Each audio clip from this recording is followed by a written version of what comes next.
old saying that a bad handyman blames his tools. Without doubt, this is quite an incendiary saying. How do you feel when you hear that saying? Be honest with yourself.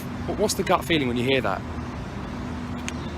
I will provide some consolation in saying that, in the literal sense, it's not true. It's not entirely true, not 100% true. But what's more important is to examine why, if that saying does make you feel a bit uncomfortable. What's it really saying? To understand this, let's see what that's really saying. What it's really saying is not that tools have no impact on the quality of the handyman's work at all. What it is saying is that if he cares about the quality of his work, then his priority should be on developing his skills, not on acquiring new and improved tools. Tools will have an impact on the quality of his output, but they will never be the defining factor in the quality of his output. Now, the insight. So, why does that make you feel uncomfortable?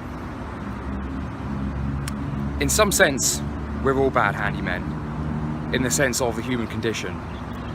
And the work we're trying to produce is our own well-being and happiness. Our attraction towards pleasure and our recoil from pain.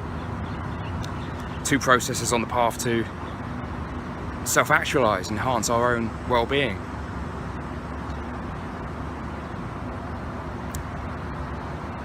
In a sense, the tools are our circumstances. Both our external circumstances, how much money we have, how much time we have, how comfortable we feel, and also our internal circumstances, how healthy we feel, our energy levels, our sense of physical attractiveness.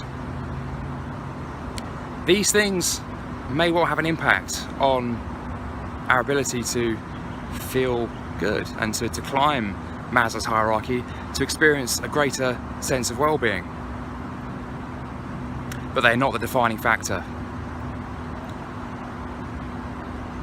For a handyman who continually acquires better tools, better and better and better and better tools, he will inevitably, at some point, whether he's using a screwdriver or whether he's using a power tool, some sort of bandsaw, like, you know, maybe he's like the king of the world, right? He's got all the tools in the world, and yet he needs the skill to operate them in order to produce good work.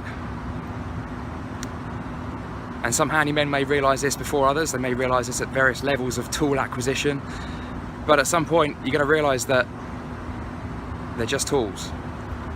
The skill is in how we use them. And also the realisation that a handyman with bad tools can make incredible work, can make work that far surpasses those who even have the best tools. So our circumstances, whilst they're worth cultivating, will often serve just to point us back towards our own minds.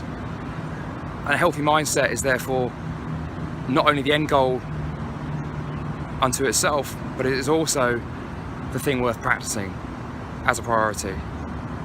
Just like the handyman who would be better off practicing his own skills if he genuinely cares about the quality of his work, we should be honest with ourselves and say, well, what we genuinely care about is our own well-being, and therefore our own mental head state, our appreciation and our resilience are the things that we should really be knuckling down and practicing. I hope that was useful, guys. I shall chat to you next time.